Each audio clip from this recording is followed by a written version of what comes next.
Yo, what's up, everybody? It's Orange Bloods Live. We are creeping up to Texas and Kentucky. It's going to be a battle, or maybe not. We'll see. I'm Jeff Ketchum. That is Chad Hastings. We're going to be with you for a little bit. Brian Jones joins us second half of this show. Like the video, comment, subscribe, like all of the things that the YouTube people ask you to do. Do that.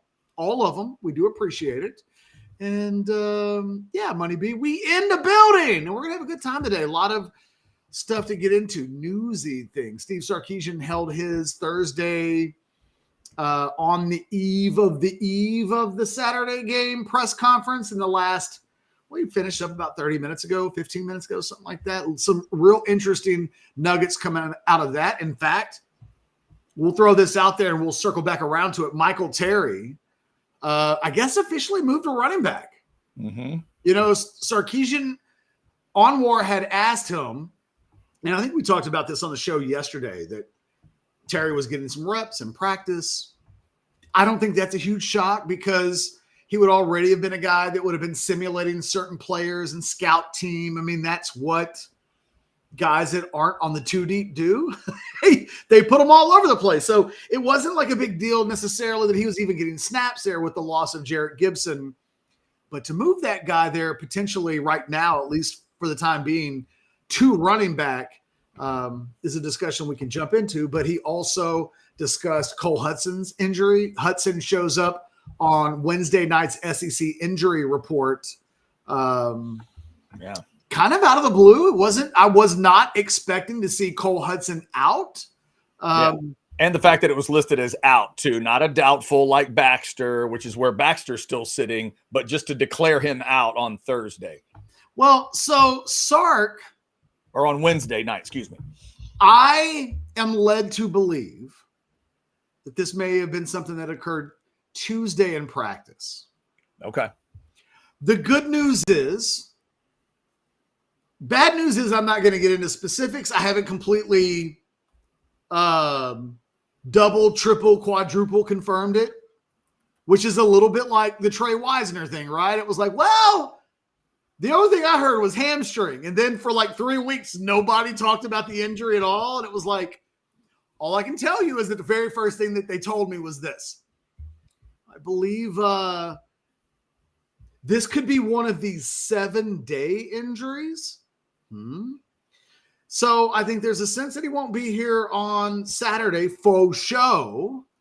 I think there are hopes that he'll be back next weekend. Sarkisian is doing this really weird thing with injuries now where he just doesn't talk body parts at all.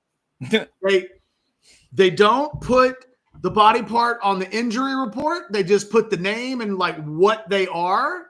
Yeah, the SEC doesn't require you to get into what it is. So Sark was like, we had one of these guys suffer one of these injuries recently, and we got him back sooner than we wanted it, than we thought we were going to. So that's nice. Have we had any follow-ups? Does anybody follow up with Coach? What's the particular injury? Like, have we? No, that did not happen. We need to start doing that and see if he'll actually go into it. It's got to be one of those like, Coach, did you say what the injury was? And then he's like, well, no, I did not. You know I didn't. Well, then can you say, is this Mystery Science 3000? Like, what are we doing? Yeah. Could you please? So that was, I think, the big news. And look, the reason why, Cole Hudson might be the 22nd or 21st best starter on this Texas team out of the offense and defensive all 22. So it's not Trevor Gooseby. I don't even think it's Brandon Baker. It's not DJ Campbell, but he's the guy that calls the shots. He's the guy that points the fingers. He's the guy that calls the schemes. Connor Robertson, not the first time he's been called on. About the best thing that you could probably say about the situation is that they kind of grade out similarly. In fact, there was a conversation last week about, well, is the best lineup. And if you remember last Thursday, this question was asked where Sarkisian was asked, do you, or maybe it was even Monday when he was asked, are you guys tinkering some with Hudson at guard and Robertson at center? And Sarkisian was like, yep. And that was it. It was the third time he had been asked about the offensive line that day and backups specifically. And I remember him just not having a whole lot of time for elaborating on that. And look, we didn't see it last week, but if you're going to have an injury on the offensive line, Robertson coming in to replace Cole Hudson is probably the most seamless that you could make without a major, I think, decline in what comes in at that position. We've talked, Chad, about the offensive line, and that for all of the things that we may or may not say about the quality of that group, they've not been a group beyond the injury to third or fourth, like number 4. It wasn't going to be a starter, right? Andre Kojo, maybe he's the number 3, maybe he's the number 4. Kind of depends on what you think of Jaden Chapman over at left tackle. But that's the only guy that's really been banged up seriously. And since camp started, they've been able to keep the offensive line intact from an injury standpoint. It does not sound like the Hudson thing. My guess is he's back in the lineup next week, but you don't know. If you guys are catching what I'm putting down with that whole situation. Yeah, he definitely acted like it was not any kind of permanent thing. Yeah. They expect to get him back pretty quick. Yeah, it is one of those injuries where you just can't assume. Yeah, and it might also be one of those, if this was Vanderbilt or Georgia kind of injuries. You never know. Never know. I mean, I say all kinds of stuff. I didn't say that. That was me. In the future, if someone's writing an email when this thing's all said and done, don't do that old Ed Clements thing where Ed would say something crazy and then Jeff Ward would get the email. No. Just, Chad Hastings. That was me theorizing. I don't even know. I'm just, it could be. You never know. Just didn't feel like it's not a permanent thing. It's not like. Yes. Yeah. So, Chad, we've got time. Do we go Michael Terry? That's the update, right? That's the genesis of that's the Hudson situation.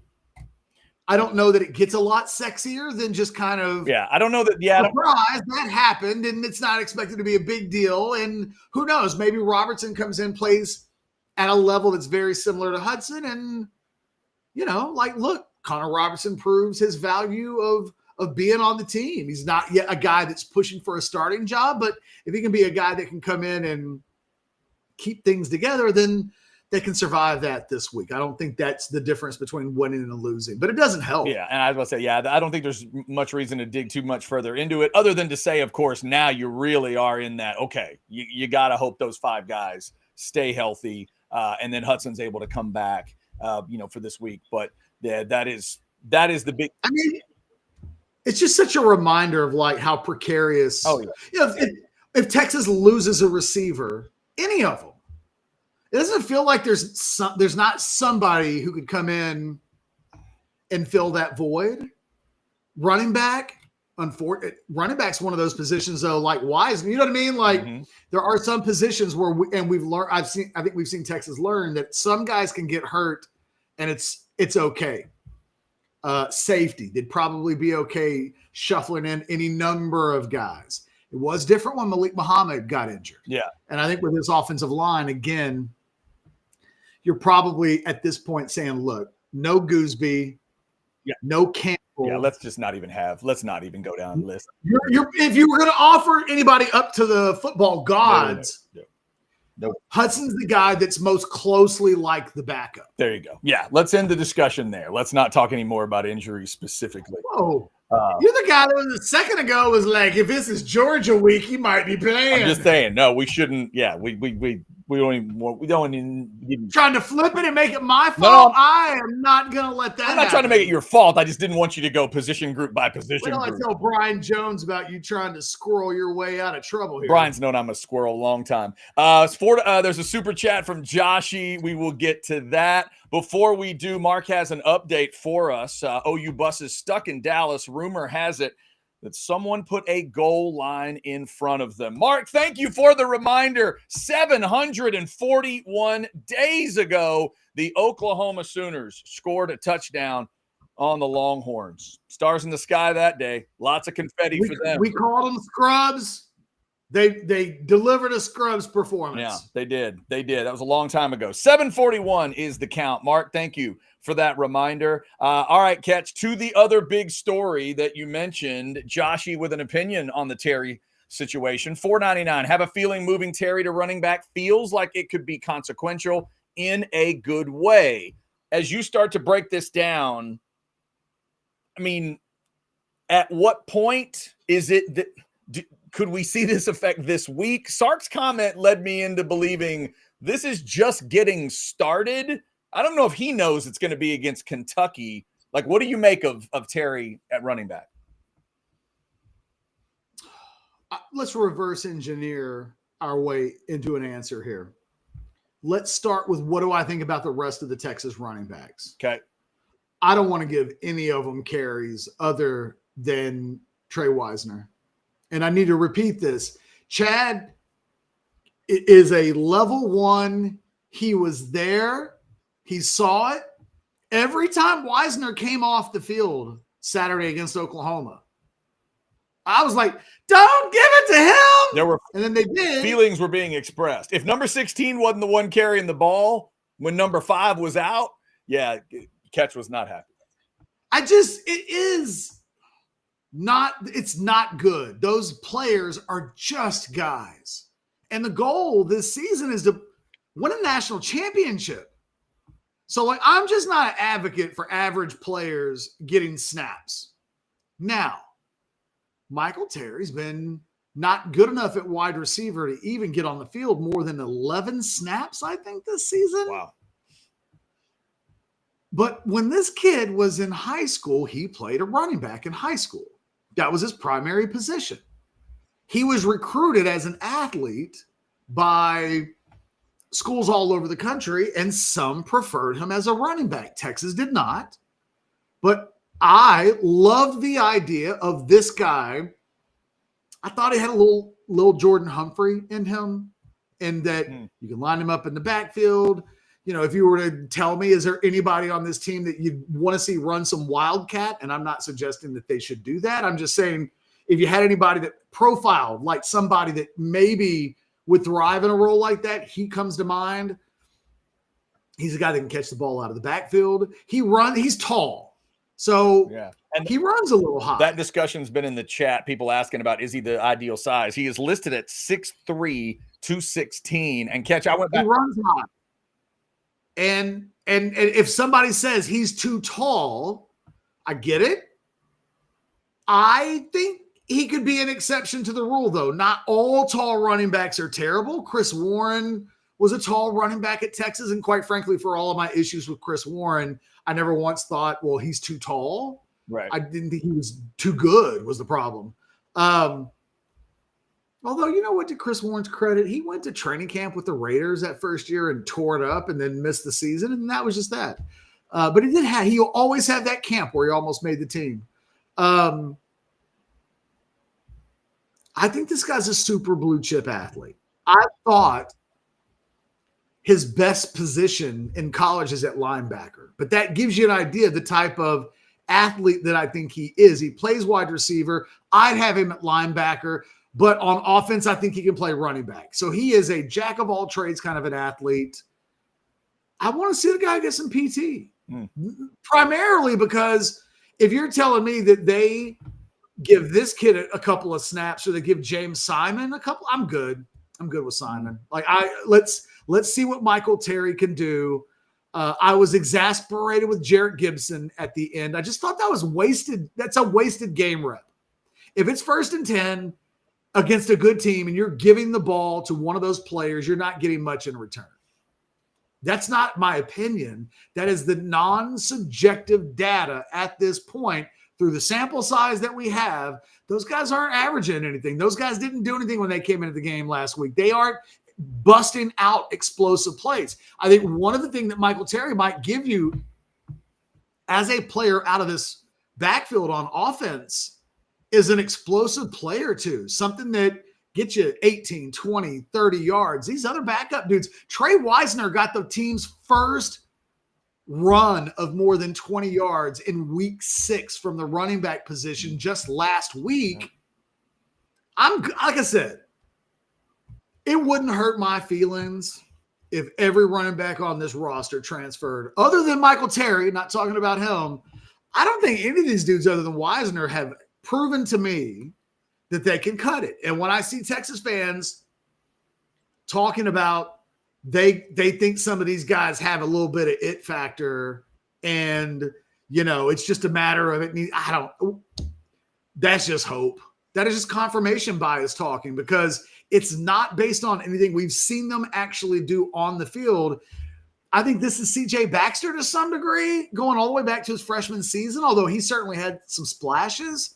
James Simon hasn't showed me anything. Jarrett Gibson never showed me anything. Ricky Stewart isn't even being talked about. Sarkisian, it's like he's not even on the team. And yeah, man, I'm telling you right now, if it was me, especially knowing that Sark said that Michael Terry has been playing running back on the scout team, so it's not like they moved him to running back this week, and it's the first time he's gotten some touches in that capacity. He's traveling to Lexington if it's me. By the way, let's speak it into existence. David Keith is throwing the name Eric Dickerson out because he was 6'3". Craig is mentioning Derrick Henry as being 6'3". Can I tell you who I compared him to coming out of high school? You can. There's another comp I want you to look at in the chat. Go ahead. There's a former 6'3" Texas running back who was a really good college football player back in the 80s. Mm-hmm. Like Terry, I thought if he's going to play offense, his best long-term position might be as one of these H-backs that's more of a running back than a tight end. You know who I'm talking about, right? In terms of the scope of player. He's not a tailback. He's not a tight end. Right. He's not blocking off the edge, but like he can get you some mismatches. And those Terry Orr played for Washington for a long time. Interesting. Yeah. And when you go back and look at Terry Orr as a college player, he was a big old tall running back. And always the kind of guy that on any given day could win a game. Never the kind of guy as a running back that was kind of the starter for an entire season. But he played in the NFL for like a decade. And because he was that kind of an athlete, probably ahead of his time. I think a guy like Terry Orr, probably much more of a conventional player in these times than he would have been. But one of the reasons why I even remember Terry Orr, because back in the 80s, there weren't a whole lot of Terry Orrs out there.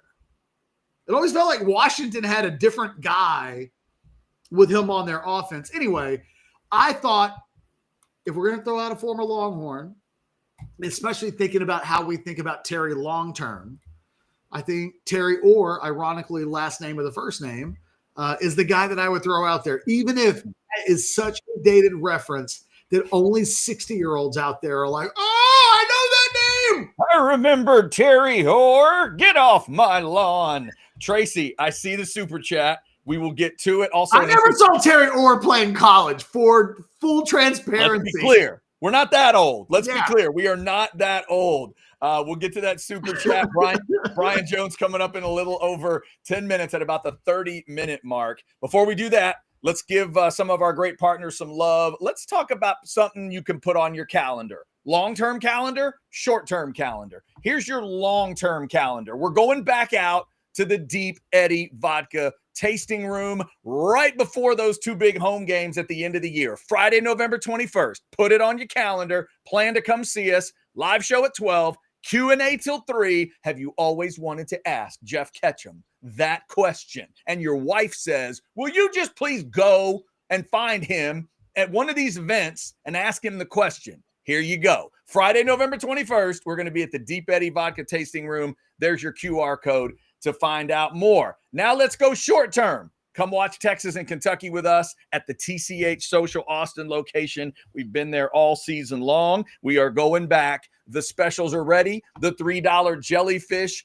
is going to be ready to go. In fact, I'll show you the one I drank last week. Here's what I had last week. The pasta, the bad beat bacon, and the jellyfish. And the pasta is the chorizo and shrimp pasta. It's now in my rotation. It is excellent. I never, ever go to TCH without getting the bad beat bacon. We're going to have a good time watching the game on the big screen. We will crank up a post-game show brought to you by the Lowy Law Firm. Yeah, there's Arch and old Cutter. Get on in there. Might be a 2-minute warning, kind of a post-game show on the YouTube channel. We will see. Shout out to TCH. You see their logo every day right up there. Texas Cardhouse. I got my Texas Cardhouse shirt on today and everything. We'll be out there for a 6 o'clock kick. Texas and Kentucky. Ooh, look at this. Look at Lane. Come on, Lane. I should have started talking sooner. If Terry can look like Butch Hadnot, we will be good to go. Lane, let me tell you what I'm going to try to make Lane feel better, and I'm going to give him some value on his fitty, okay? Mm-hmm. Because I don't want people to, I know how this can sound, right? Oh, I've always said he should play run, because I'm usually captain. Oh, that ain't good. When they move guys, like you guys, if you watch the show, would know when Ryan Niblett got moved to DB, I was literally like, that makes zero sense. Yep, thoroughly confused. I was like, bye, Ryan Niblett. I guess that's that. But when I tell you that I've been an advocate for this, let me read what I wrote about, because I think the whole thing will just make you guys feel better about, let's talk about him in general. Quote, there's simply not another prospect in the state of Texas this year that quite compares to Terry from a size, position, projection standpoint. And quite frankly, there haven't been many like him over the last 25 years. He's like a mashup of Jordan Whittington and former OU linebacker Travis Lewis, if such a thing could exist. Projects as an offensive skill player at the next level, although I will forever contend that his best place might be on the other side of the ball. Recruited as a jack-of-all-trades offensive weapon, expect to see him used as an H-back weapon that can be used out of the backfield as well. In fact, here it comes. I'm convinced that he would have been a perfect complement to the current Texas running back attack this season. I'm talking about 2024. If he'd been a member of the 2024 class. Although he runs a bit high, he has a natural feel for finding holes, getting to the second level, and making big plays as a running back. Along with those skills, he brings tremendous ball skills as a receiver and would be a matchup nightmare for opposing defenses. This is a name from the past, but he has a lot of qualities that former Texas standout Terry Orr had in the early 80s before he became a longtime player in the NFL. I wrote that the day he committed. There it is. Lane looking for the Butch Hadnot love. A lot of running backs being named today. Catch, I went back and I didn't talk about him as a receiver. All of that was literally my entire report leads to I'd have that dude playing running back. So I went back and watched some of his highlights from I believe it was the senior year. And again, at 6'3", he's so noticeable as a running back in high school. Most of the time, the quarterback handing it to him is shorter than he is, which is a weird look.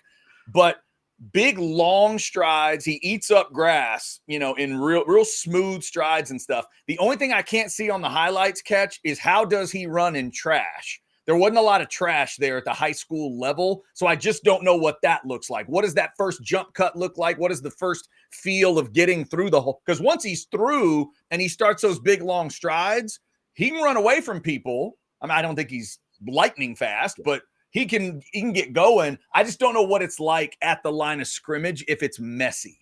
That's what I'm interested to see. I mean, I think you'd have to say that about a running back, even if you had seen him in high school.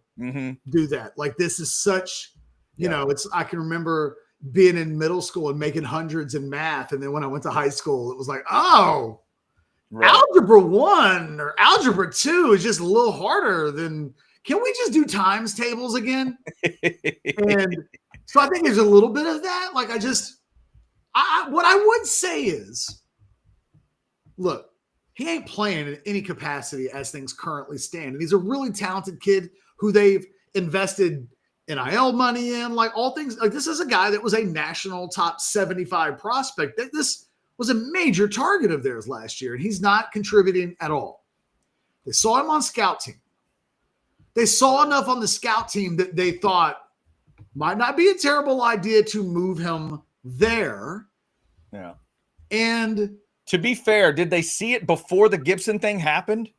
Yes. Him at scout team. Yes. Okay. So it's not the Gibson move that got them thinking this way. They already were thinking this way. I think the two things probably happened concurrently. Okay. Because the thing is, what they essentially announced today was a position move, not he's in the running back room, is what Sarkisian was talking about today. Yeah. Sometimes it's as simple as this. You better goddamn know. And how many times do we talk about this, Chad, right? If you're going to move a guy that you recruited to play wide receiver, 6 games into his freshman season into the running backs room, which is not the plan that you've talked about. So I would have guessed 2 weeks ago, if this was an idea, it might have sounded like, well, a couple of questions. A, do we think he immediately plays? And the running back coach is like, what, you mean against Oklahoma? Probably not. No. Right? But if this idea has any merit, it's got to happen against Kentucky or Mississippi State, in my opinion. Then becomes, if we move him and we don't play him, he's out of here. Is that what we want? It's much easier to sell a guy, just put in the time, you'll be okay. Look at Parker Livingston. Look, you can point to everybody on this team and say they've all paid their dues. So just pay your dues. This is how things work. If you single him out as the only player in this entire recruiting class that 6 games into the season is making a position move, the implications of that, you're telling that kid, we don't think you're making it at wide receiver, so much so that we're moving you someplace else. I just think it's way more complicated. I just think if you're having that conversation, you have to ask yourself, in January, is this guy leaving if we do this? And if we come to him and say, we want to do this, you know what you don't want to do? What you did with Ryan Niblett. They got away with that. What did they do with Ryan Niblett? They made a position move with him in the spring that made 0 sense, so much so that they reversed course in the middle of the spring and put his ass back on offense. And then afterwards really had to talk him into staying. Like, hey, no, you want to leave. No, we've confused the hell out of you. I know we haven't played you a lot. Like, I told you, it's like I put it in my 10 thoughts from the weekend. It was like the Boys II Men song, Please Don't Go. It's just, I have done nothing but mess up in this relationship. Trust me, I love you. And that's what Sark did with Niblett. You don't want to do that with guys on your team. You want it to be a forever anomaly where that kind of situation unfolds. Because I can't really remember it happening in the 10 years prior to that with any coaching staff where Texas moved a guy, moved him back, begged him to stay, ended up kind of contributing. Okay. I guess that's not usually how it goes. So I just look at this. I'm much more optimistic about this because if this doesn't work, if it doesn't work at all, I don't think it's as easy as telling him, hey, we'll just yo-yo you back to wide receiver and everything will be okay. He knows that he's like 9th or 10th on the wide receiver pecking order right now. You don't get to move him to running back and then not have him understand the implications of, you know who you didn't ask to make this move? Anybody else. Yeah. One guy got asked, and it was me. And it's either because you think I suck or you think I can be really good. But when you move him, you better give him an opportunity or that kid is gone. And look, maybe in 3 months they won't care. But right now they don't want to lose Michael Terry for sure. Brian Jones coming up in a couple minutes. We got a super chat to get to before that. Plus, let's give Specs some love. Thanks to everybody that's hanging out in the Specs chat.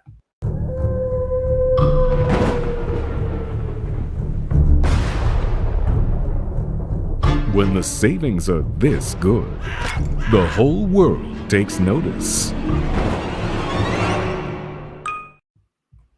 All right, it comes to us from Tracy, $5. More likely to happen by the end of the regular season, 800-yard receiver or an 800-yard rusher. And can we get Catch to wear burnt orange instead of soccer apparel? Tracy, goddamn, I had enchiladas last week. You guys are just constantly asking things of me.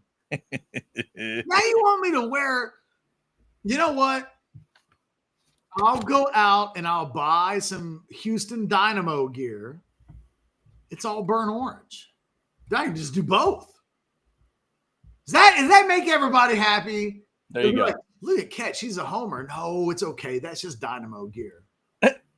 All right, Tracy, thank you so much for the suggestion. 800-yard receiver, or I'd say 800-yard receiver is more likely than a running back. I think Livingston's got a chance to get there. Yeah. Especially if we're talking about beyond 12 games. They go if Livingston stays healthy and they play 14, 15 games, which let's walk before we run. But like they'll definitely get that. But he's on pace for about 615 right now.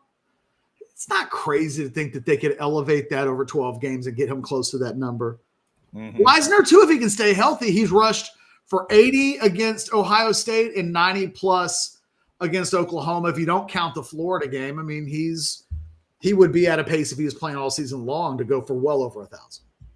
All right, Catch. It is just about time to talk to the sharp-dressed man himself. Go to the University Co-op on the Drag. Check out the Real Snow Milk stuff in person, or just search Real Snow Milk at universitycoop.com. Each and every week, we get to talk to the model himself, Brian Jones of CBS Sports. Oh, he's working on some Whataburger fries. Well done, sir.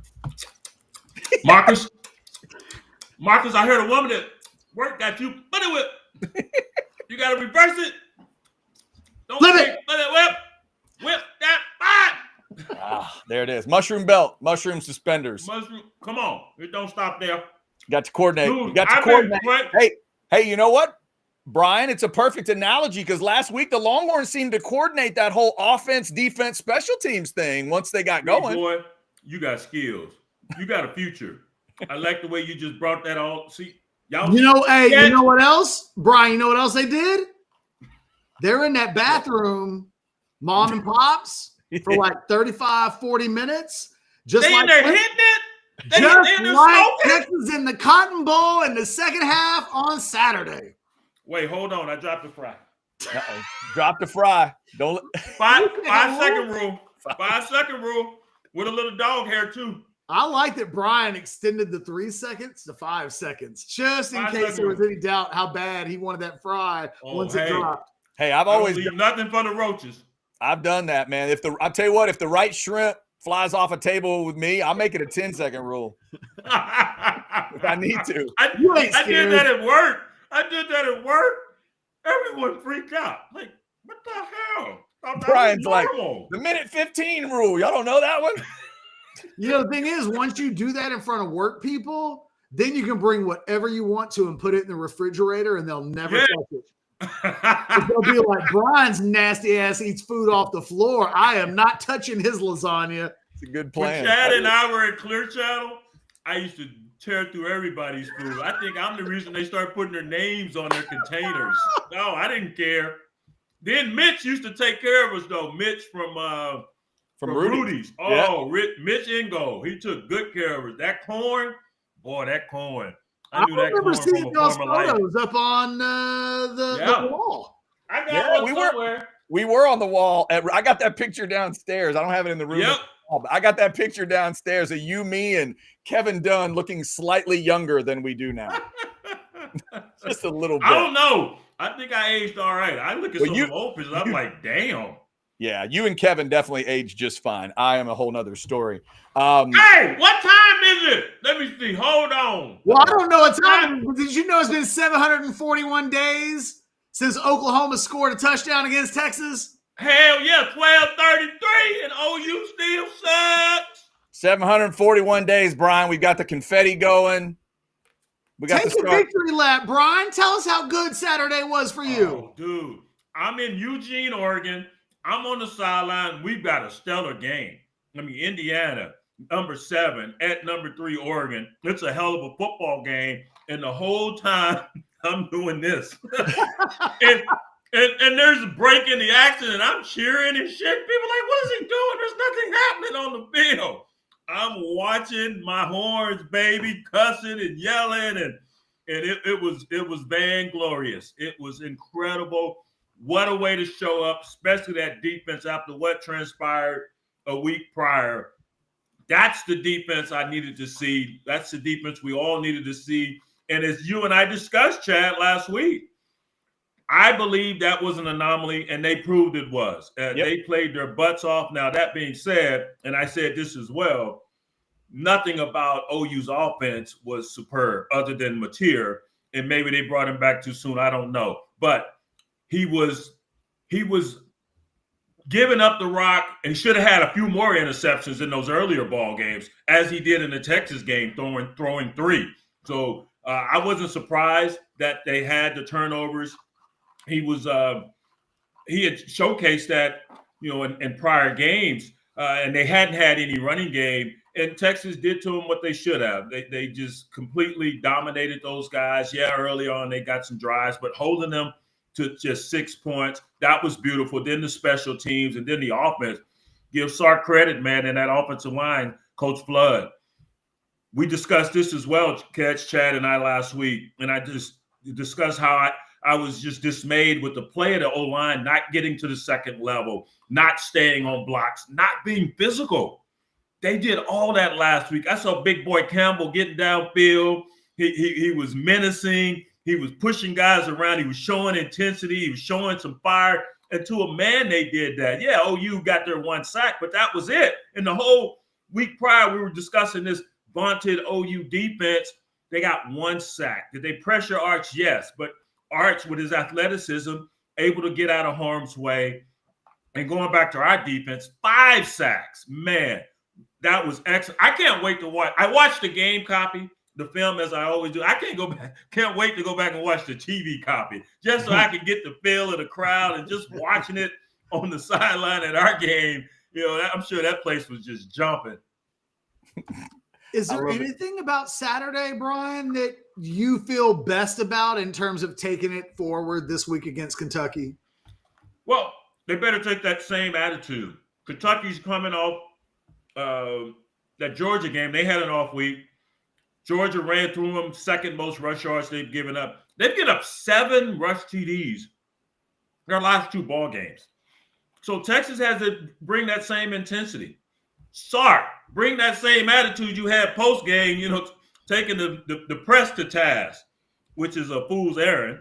So they just got to maintain that, man. And that's any league you play in these days with the parity across college football for the most part.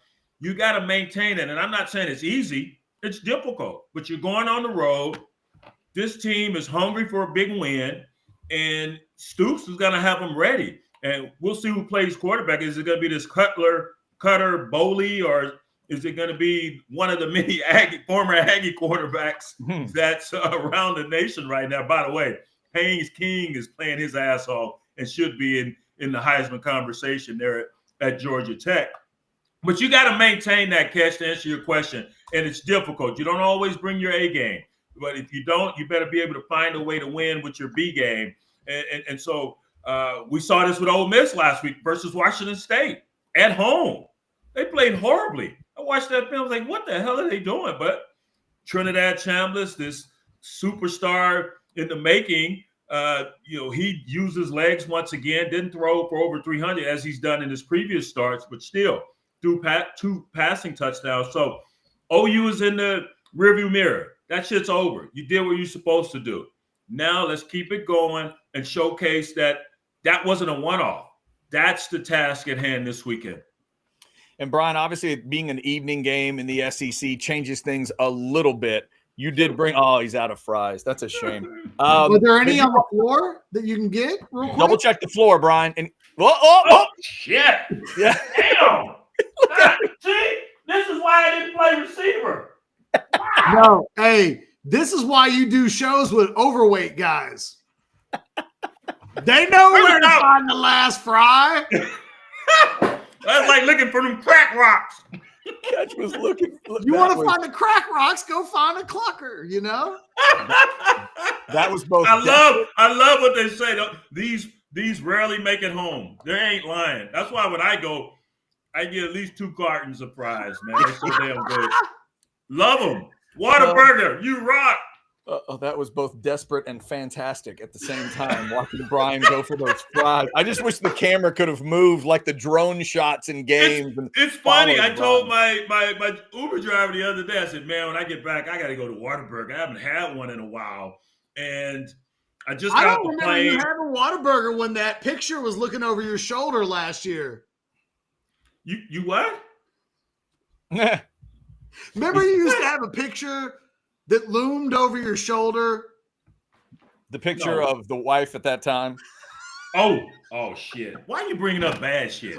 Because you didn't eat. We having a good time. I'm saying you eat fries off the floor now that you don't have the picture hanging over your shoulder. I ate fries off the floor then too. I don't know. Yeah, there were I've never different- seen it.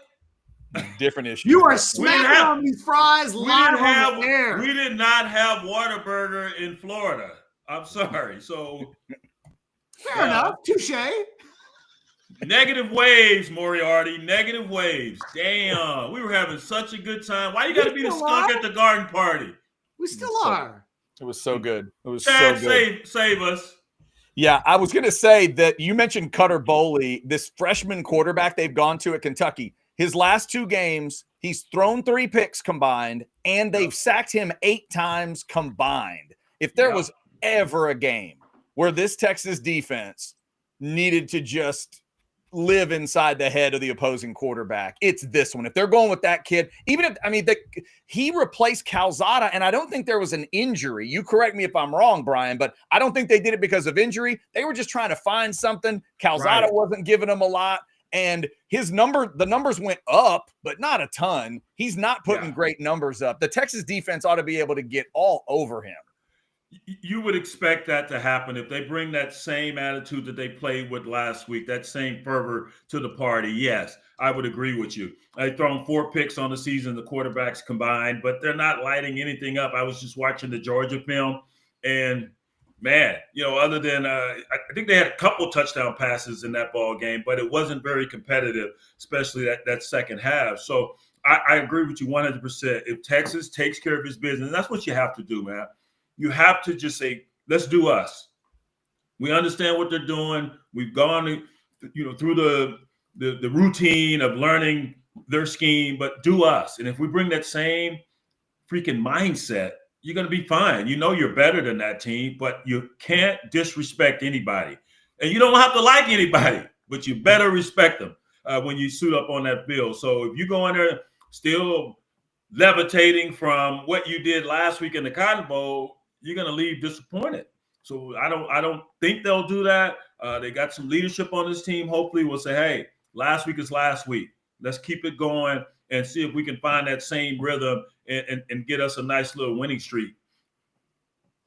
Brian, on the national side, Chad and I don't think we've had this conversation with you yet, but we expect when we get to November for every team in the top 25 to think that they're in the playoff mix, that if they win out, teams are going to lose. They've got a chance. So it feels like really, I think even starting this weekend, you look at the SEC, there's so many good teams playing each other all around the country. Have you guys talked internally as just from a TV standpoint about what you guys expect for, because it's a different conversation than we've ever had before. So I wonder from a network TV side, what the anticipation for what November is going to be that I just don't think we've ever had in the sport before. Yeah, there's a parity across the board. And you look at the upstarts in Indiana that's proven that it's not a one-hit wonder. I mean, going into Autzen, and that place was loud, deafening loud. Oh, it was crazy. And I loved every moment of it. That was big-time college football in a great college football atmosphere there in Eugene. I'm in agreement with you. We'll see. Ohio State's looking so formidable, but when you break down their film, there's some plays to be made. Teams haven't made those plays. Texas had ample opportunity to beat Ohio State on their home field. If quarterback play was better, defense didn't bust coverages on that Carnell Tate touchdown catch. So, yeah, you got some holes. I look at Georgia last week versus Auburn. Auburn, if they had a better damn quarterback, oh my goodness, Jackson Arnold, he couldn't hit a bull in the backside with a palm full of rice. I mean, it's just amazing. And that's 2 games. The Oklahoma game, the same thing. So reason why I'm picking Ole Miss to go on the road and finally, this is an opportunity for Ole Miss, such as Indiana last week, to announce, all right, we're on a whole nother level. We can waltz into, go between the hedges and get a win versus Georgia. If they can do that, that sets the stage for them to possibly get in the CFP. I saw a guy just this morning in the airport in New York with an Indiana shirt with the CFP logo on it. Like, damn, they got those printed pretty fast, didn't they? So, yeah, it's going to be some new faces. Look what Texas Tech is doing. This is a legitimate defense. And I was telling my good friend Elizabeth Nelson last week, don't sleep on Kansas shit. She texted me in the fourth quarter. Can we sleep on them now? I was like, yeah, okay. So they're bragging in Lubbock, man, as they should, because they evaluated some great talent. They got a hell of a defense. I think 10 of the transfers, at least 10 of them, were on the defensive side. So they're legit. We'll see what happens in Tempe versus Arizona State, because Jeff Sims. Now I know why Utah beat the brakes off of them last week. Jeff Sims couldn't play dead in a Western movie. I mean, the guy was at Georgia Tech, then he went to Nebraska. Now he's at Arizona State. Woof, that kid cannot play quarterback. I'm sorry. So there are still a lot of moving parts. I mean, Colorado knocking off Iowa State. That's surprising. So going back to your question about Texas and Kentucky, you better be on your P's and Q's. But from a national standpoint, dude, this is great. It's a wonderful landscape, excellent football. USC's back in the mix. If they can do what they did last week versus Michigan's run game, now going up against that three-headed monster at Notre Dame, they can get the dub. They're squarely in the driver's seat to get to the CFP, at least get to a Big Ten championship game. Now, they still have to go to Eugene to take on Oregon, and Oregon's not going anywhere. They're still a damn good football team. They just ran into a better team in Indiana. Penn State, now with an interim coach, can they jump back in the mix with two conference losses? Actually, 3 now. We'll see. But they got to go to Ohio State. I don't see that happening. But it's wide open, and that's what I love. We've had great games these last 2 weeks. We've got Ohio State at Wisconsin. I'm pulling for my boy Luke Fickell, but I just don't see a big upset brewing there. But holistically speaking, it's fun. And from a national standpoint, I'm loving it. I love the parity in college. It's mirroring the NFL. Brian, along those lines, since you mentioned y'all's game, and it is the 2:30 on CBS, Ohio State at Wisconsin and the jump around gang. For you, are you drawing a line under Ohio State and it's them and everybody else? Mm-mm. Or do you think they fit into what you just said, that everything's kind of mixed up? They fit in. We had a question last week on our show about, would you take Ohio State and Miami or take the field? I'm taking the field, especially now with what Indiana did. I'm definitely taking the field. And Miami has its best chance ever to win the ACC. They've been in that conference, 20, 25 years, and have yet to win the ACC. That's mind-boggling when you're talking about Miami. Blew my mind. I didn't know that. That's crazy. Yeah, that is crazy. I interviewed Devin Hester for our show last night, and I said, is the U back? He said, yeah, I think they're back, but I'm going to knock on wood. And I said, do you think they win the ACC for the first time ever? He said, yeah. Now, Louisville comes in there. They were a hot team till Virginia knocked them off. There you go again. Undefeated team. Virginia goes into Louisville and beats them on their home turf after upsetting. Who the hell did they upset prior to that? Dang it. But they had a big upset win, did Virginia and Tony Elliott. So, it's going to be a fabulous race to the end. It's going to be great football for all of us to take in. So, yeah, I think it's good for the game. I'm loving it. And, Texas Tech, they beat the brakes off of Utah. Now Utah and BYU, who's undefeated. We'll see what they can do with this Bear Bachmeier. Oh, you're talking about a throwback. Wearing number 47, too. Mm-hmm. Oh, that dude run through a brick wall. He's a quarterback, and he's just reckless. He just doesn't give a damn. Hell with my 40% passing percentage. Just let me run it. I just want to tote the rock. So that's fun to watch. But yeah, across the landscape, some excellent, entertaining ball. You got one more for him, Catch? What you got, Catch? How good was Terry Orr? Oh, what the hell did you pull that out of your ass? What happened? Michael Perry got moved to running back, the freshman wide receiver. And I said I thought he projected a little bit like Terry Orr when he played at Texas in the 80s and then went and played H-back in the NFL. Yeah. And while he predates you, y'all might have bumped heads in the NFL, I'm guessing. No, I watched him, dude. I watched him play at Texas. I was a kid, number 37, I believe. I think that was his number in Texas. But you're right. Then he goes to the NFL and plays for the hated Redskins. at the time, but he was a damn good player. That's why we Excellent player. remember him, because he played against Yeah. the Cowboys twice a year. It was like, Hell will this guy go away? Hell yeah, he did. He kept blocking dudes with stars on their helmet. It drove me nuts. That's it. But we had Clint Longley, baby. Clint Longley hitting Drew Pearson. I'll never forget it. What You a dated beautiful yourself. I wasn't I even love- born when I that just- happened. I just love it when Brian says stuff that reminds me he's older than me. That's fantastic. Listen, I haven't gotten over Super Bowl 13, that phantom PI call on Benny Barnes. I mean, that was still bullshit. Wish we'd had replay back then. The Steelers cheated us every time in the Super Bowl, but we got them back. Neil O'Donnell, thank you. Listen, Terry Orr was excellent, man. And sometimes your guy can move, and you might be upset about moving position. It turns out it's a blessing. So hopefully the same here. I just, what's the guy, Jedrick Gibson, the guy that just transferred? Jared. What the hell- what is wrong with these kids? In the middle of the season, you don't like winning? I mean, what is up? You not get, what did he He's salvaging that disclose? red shirt year.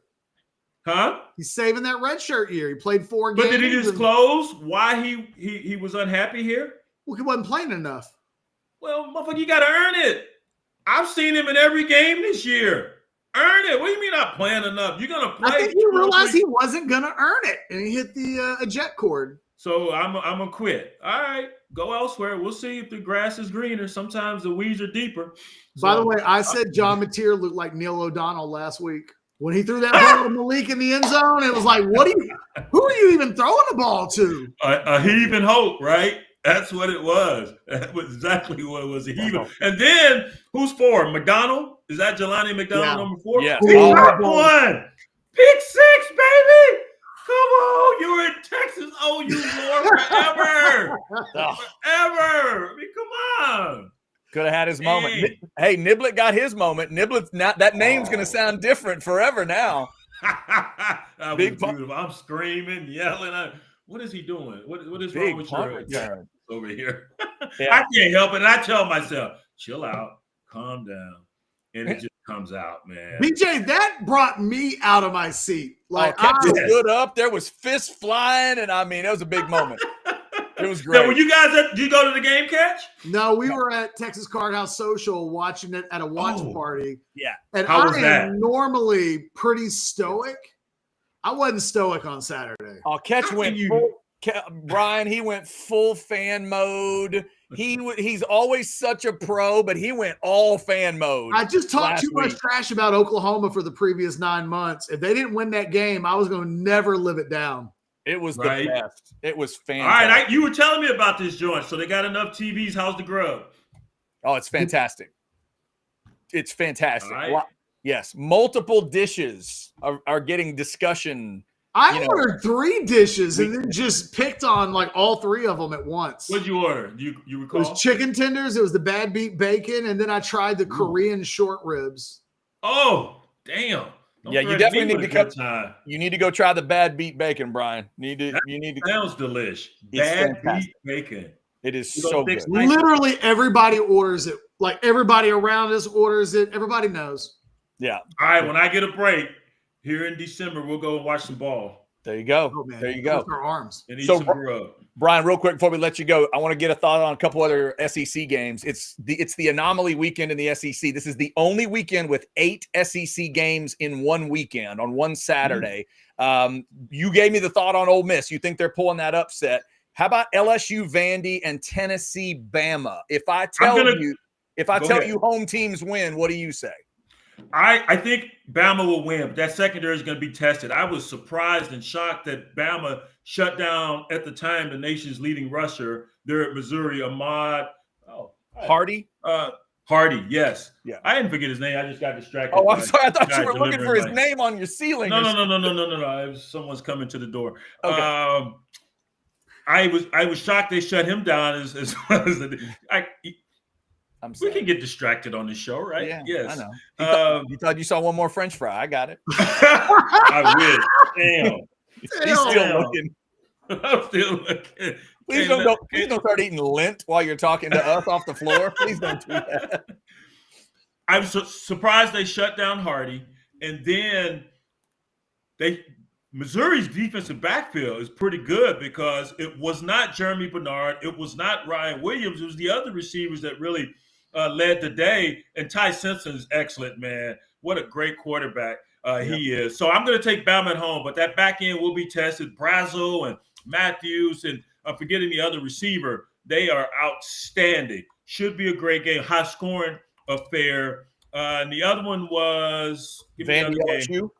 Yeah, early call. I saw something where most of LSU's game, the majority of them, 80-some% of their games are night games. They've got an 11 a.m. kick. So little birdie told me that they're going to get a chance to practice today and tomorrow at 11 a.m. Mm-hmm. So they should be ready for this early kick. But don't snooze on Vandy, who coming off a loss to Bama, had a week off. And usually they're the underdog, and usually you got more the opponent's fans there than you do Vandy fans, but now they're actually favored, and that place will be packed because it's must-see football now. They're at Vanderbilt, so tip your hat to Coach Lee and Pavia. He's the engine and the energy and the edge, if you will, for Vandy. I'm going to take LSU on the road. Garrett Nussmeier. God, I try to be nice. I play with his dad. I have something that I think may change your mind.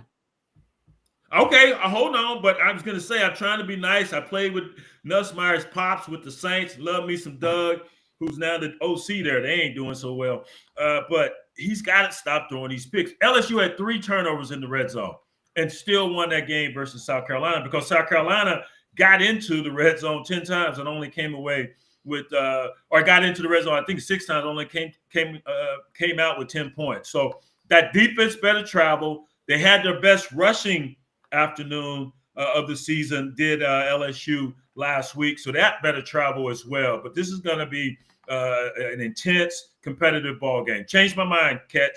This is how into the game Vandy fans are for this weekend. I talked to somebody this yesterday who thinks that their spouse is waiting to tell them that they want a divorce until after Saturday's game because they don't want the game interfered with. Like, Vandy fans are into this game. Wow. I'm just saying it's going to be a different crowd. I can't stand your ass, but I'm going to wait to tell you until after this game. Because it's that important. Damn. They don't want the Saturday messed up with. And I actually kind of respect that. Hey, don't mess up my Saturday, but you can mess up my marriage. Before the marriage is done, anchor down. We're going to go anchor down and then marriage is done.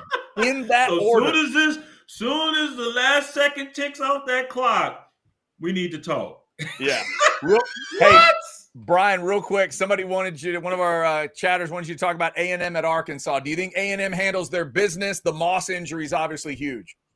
Now, I think did I take Arkansas as my upset pick this week? I believe I did. Moss is out, huh? Moss is out. Significant amount of time. They don't think it's season ending, but he's definitely out for this game. Arkansas has some offense, dude. The offense, the points have been there all season, but they three in total offense. Yes. Yeah. They can't stop a nosebleed with a bag of ice. That's their problem. Now, I know they got new 6 in total offense for Arkansas. Yeah, but now they've got Chris Wilson running the offense, Jay Hayes that is handling that defensive line. They're playing better. They're playing with heart. They're going to have to find maybe some more heart if they're going to stop this offense with Reed, with Moss out regardless. Those receivers are going to be tough to tame. But I didn't know they'd moved the game to a home and home now. That might be in Arkansas's favor playing at home. And this is the first road trip for the Aggies this season, isn't it? Except for Notre Dame, yes. Oh, that's right. They went to Notre Dame. My bad. So they've been in hostile territory before. Notre Dame is not Vietnam. I'm sorry. That place, especially if you're a Longhorn, they do not like. That's why we call it Vietnam. Right. I was going to say. Go ahead. Yeah, I don't think they hate the Aggies like they hate the Longhorns, but they'll be ready to hate come Saturday. Yeah. I mean, that's a big rivalry. That's the reason why they were playing it in Dallas because that's a they beat the Longhorns. They never beat the Aggies. Yeah, that's it. Right. Yeah, but if this offense shows up as it has all season long, and the defense can just find a way to get some stuff, if they can find a way to break serve, Arkansas has a chance to win it. I believe that's my upset pick. I can't remember shit. How about that? A&M Arkansas, 2:30 kick. See, I'm glad we asked. Brian, I know you got things you got to deal with there. We appreciate you making time for us this week. Thank you for eating fries and finding every last one. We appreciate your good work. We'll talk to you next week. Thank you guys for helping me find my crack fries on the floor. What are overweight co-hosts for?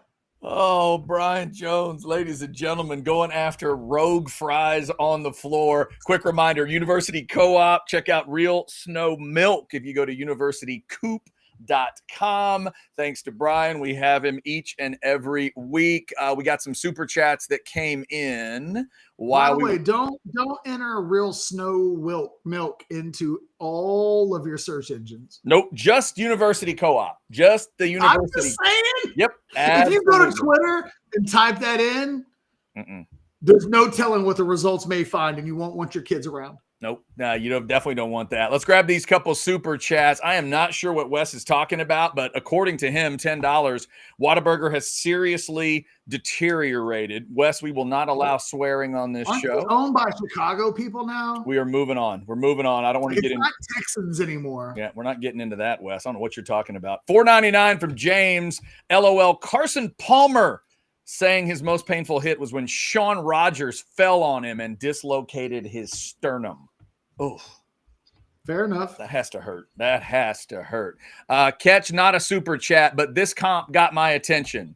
Sailor Joe says Michael Terry, reminds me of Achan. No, I don't see that at all. Maybe he's got Michael Terry confused with a completely different person. Yeah, that's just not a different size there. I double checked. I'm like, wait, Achan's 6'3", he's 5'9". I was like, wait a minute. I think I know what. And he's like a 10-200 meters guy. I was gonna say, and he's a burner on a level. If Texas had a player that could run like Achan, wouldn't we have known it by now? Wouldn't we have? Well, yes, but we also know that Steve Sarkisian has stopped recruiting guys that fast, apparently. Well, that's a whole nother deal. That's true. The anti-speed thing, that is the deal. All right, let's thank another one of our partners. Let's go AV Consultations. I'm told the AV Consultation spots are loud for some people, so I'm giving you the warning. We don't have control over this volume, so slightly loud spot coming in. 3, 2, 1. Here we go. Field goal, end zone, interception. What's up, kid? Just trying to write a new commercial for audiovisual consultations. You know, football season is about to start. Okay, so what have you got so far?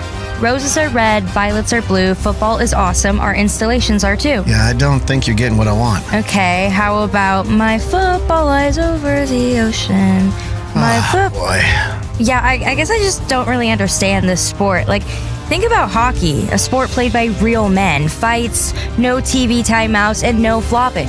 Yeah, that's why Audiovisual installs systems so that every customer feels like they're right there on the field. People's love for football might be hard to understand, but AVC can tackle any residential or home improvement to get you ready for the big game. Now you're getting it. Ready for the halftime show? What? Hug your kids, laugh with strangers, and make love to whoever the hell you want. Just call us at 255-8678. That's 512-255-8678. All right, if you want to throw us a super chat, we may be able to grab one or two here, but catch anything else we need to hit today before we close up? Nah. Okay. Big news of the day, of course. Two-sided. The injury report, Cole Hudson's out, Robertson in, and then Michael Terry working a little bit. That's the most radio thing that you've done, Chad, all week long. You just reset and told everybody the news an hour into the video that they've watched. Like I'm exactly. I heard you do it. I'm sorry, I had to call it out. I like spit on myself just because you think that's good. Kicked in. Hey, if you think that's bad, I got Cody and Alex waiting. We're going to bring them in. They're going to discuss what's coming up on Football with Friends, and then we're going to duck. No, that's not what we're going to do. That's not actually what we're going to do at all. Not at all. One other thing before we get out of here, let me show you the picture that started all that enchilada mess. This is the enchilada out at Hayes City Store, their famous truck stop enchiladas. You also have the chicken fried steak over there. If you haven't been to Hayes City Store, make your plans. Get out to Driftwood. It's just incredible food. It's a great atmosphere. You're into October. Weather's starting to turn a little cooler days, and not as blistering hot. The Ice House is a great place to hang under those beautiful shade trees. A great place to hang, and you get all this great food. The desserts are great. The drinks are great. Tell them you heard about it on Orange Bloods Live, and go see them at Hayes City Store. Shout out to Texas Cardhouse and, of course, Specs, the two logos you see all the time. Remember that QR code on the upper left? That's how you get into orangebloods.com.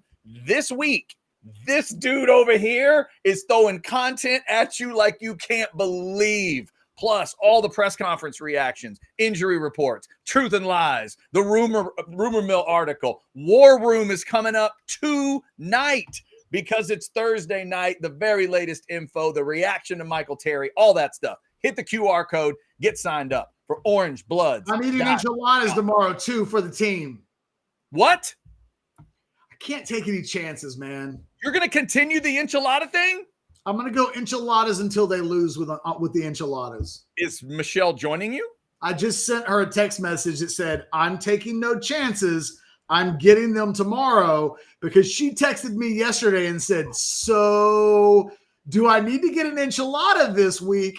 I'm traveling for work and need to map out my strategy if I have to make an enchilada sacrifice. God, I love that the two of you are now locked in. Enchilada brother and sister, even though both of you, this is what everybody should understand. Neither of them are enjoying this, folks. They knew they wouldn't like enchiladas. I told him he wouldn't. He tried it. He thinks it's mid. He thinks they're ordinary. But for you, for the Longhorn fans. But I can go get a bite. One bite of an enchilada plate every Friday. I'll do that. Exactly. Oh, that's true. Because technically, you don't have to clean your plate every week. I didn't clean the plate last week. Okay, there you go. You know what it means to you take 3-4 bites and you're good. Michelle and I were when the day ended. Have we had enchiladas? Yeah. The answer became yes. So you did it. It's never, well, if you didn't lick the plate dry, it doesn't count. Right. Exactly. All right. The commitment is there. The commitment is there. Catch and Michelle's traveling. That's high level commitment. All right. So I mean, maybe she's traveling someplace that's got great Tex-Mex. So will you have done the enchilada by the time the show happens tomorrow, or are you going to do it tomorrow? Yeah, I'll go find something at like 11. Okay. Get it on a plate, take a photo, confirm. Yes. Make sure we do the existence that it occurred. Yeah. Make sure if you're going to do it, we get that photo proof, because I feel like that's part of the mojo. Oh, for right, sure. Okay. It will be a continued conversation on Orange Bloods. I just want to make sure we show people the enchiladas. So that's it. We won't be getting the mole enchiladas. That's not. That is not. No, we wouldn't ask you to do that. You're going to be a chicken enchilada guy? Is that where you're going to live? Yeah, I think so. Plus, you know what? I told my therapist about getting called out for mentioning that it would be nice Anwar's wife or fiance cooking enchiladas. It's made better because she's an attractive woman. She totally got it. She was like, wait, people are upset because you said that someone who was making a meal was made better because the person was really attractive. And I was like, yeah. And she's like, yeah, that makes common sense. I'd be happier too, Brad. If you told me I was going to have enchiladas, but then you told me Brad Pitt was making the enchiladas. I'm sorry. Yeah. Again, it's back to that pretty people rule. People don't admit. They don't admit it. It makes no sense. It's like if you give me two choices, like, hey, Chad, she's going to make you a meal. Like, oh, well, that's, she's okay. That's cool. And then someone's like, or, and then like Jessica Alba walks in, or somebody that Selma Hayek. Sofia Vergara has cooked you enchiladas. Did it get made worse or better? Can you imagine? Good Lord. Dude, if Sofia Vergara made me a bowl of nuts and bolts, it would be all right. I'd probably eat the mole if it was Sofia Vergara. Dude, I'd eat the bowl. I'd eat the plate. Like, are you kidding? You had to lick the plate dry. Yeah. The thing that I said I wouldn't do. And hey, and if she see, and I told Anwar thought it was funny. You guys need to loosen up is what needs to happen. Exactly. And if Sofia Vergara drops those enchiladas on the floor on the way over to the table, 5-minute rule. We're all diving. Me, you, and Brian are diving head first. 5-minute rule is what that is. We'll be fine. No problem. All right. So for tomorrow's show, Friday show, we'll show you the good luck enchiladas. We'll have Scottish guy. It'll be great. Come back and see us noon tomorrow. Thanks for liking, subscribing, and getting those notifications. And happy 741 since OU scored a touchdown on Texas. Y'all take care. This is Orange Bloods Live, your enchiladas place, your enchilada channel.